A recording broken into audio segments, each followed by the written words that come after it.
дар асоси нақшачорабиниҳои муштараки раёсати ташкилию тарбиявӣ ва шуъбаи кор бо ҷавонони донишгоҳи давлатии молия ва иқтисоди Тоҷикистон дар ҳамкорӣ бо суди ноҳияи Синои шаҳри Душанбе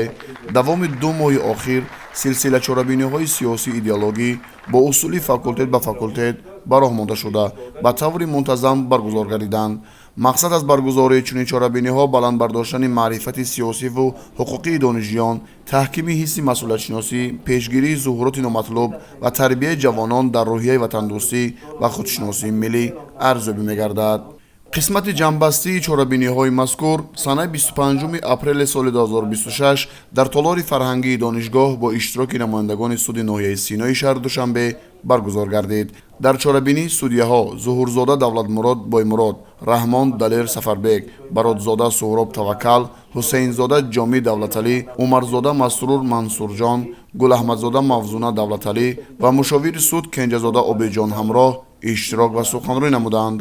чорабиниро муовини аввал муовини ректор оид ба таълим Мирсаидов Сайдакмал ифтитоҳ намуда аҳамияти баргузории чунин мулоқотро дар шароити муосир муҳим арзёбӣ карда меҳмононро ба ҳозирин муаррифӣ намуд. зикр гардид ки ҳамкории зич миёни донишгоҳ ва мақомоти судӣ метавонад дар баландбардоштани маърифати ҳуқуқии ҷавонон ва пешгирии ҳуқуқвайронкуниҳо нақши муассир гузорад. сипас судяи суди ноҳияи Синои шаҳри Душанбе Раҳмон Далер Сафарбек сухан карда мафсуф дар баромади худ ба масъалаҳои муҳими баландбардоштани маърифати ҳуқуқӣ, зарурати донистан ва риояи қонунгузории амалкунанда, истифодаи оқилонаи шабакаҳои иҷтимоӣ, инчунин омилҳои парокандашавии оилаҳои ҷавон таваҷҷӯҳ зоҳир намуд. раҳмон Далер Сафарбек таъкид кард ки ҷавонон ҳамчун қишри фаъоли ҷомеа бояд ба дарки баланди масъулият дар ташаккули ҷомеаи ҳуқуқбунёд саҳмгузор бошанд. дар идомаи чорабинӣ дигар судяҳо низ баромад намуда доир ба як қатор мавзӯъҳои муҳим аз ҷумла нуқтаҳои асосии паёми президенти ҷумҳурии Тоҷикистон ба Маҷлиси олӣ, пешгирии амалҳои ифротгароӣ ва терроризм, роҳҳои пешгирии шомилшавии ҷавонон ба гурӯҳҳои экстремистию террористӣ, муқовимат ба коррупсия, мубориза бар зидди савдои одамон, пешгирии нашамандӣ, риояи қонуни ҷумҳурии Тоҷикистон дар бораи танзими ҷашну маросим дар ҷумҳурии Тоҷикистон, татбиқи қонуни ҷумҳурии Тоҷикистон дар бораи масъулияти падару модар дар таълиму тарбияи кӯдак, татбиқи консепсияи миллии тарбия, фаҳмондадиҳии моҳият ва ҳадафҳои консепсияи сиёсати давлатии ҷумҳурии Тоҷикистон дар соҳаи дин, маърузаҳои муфассал пешниҳод намуданд.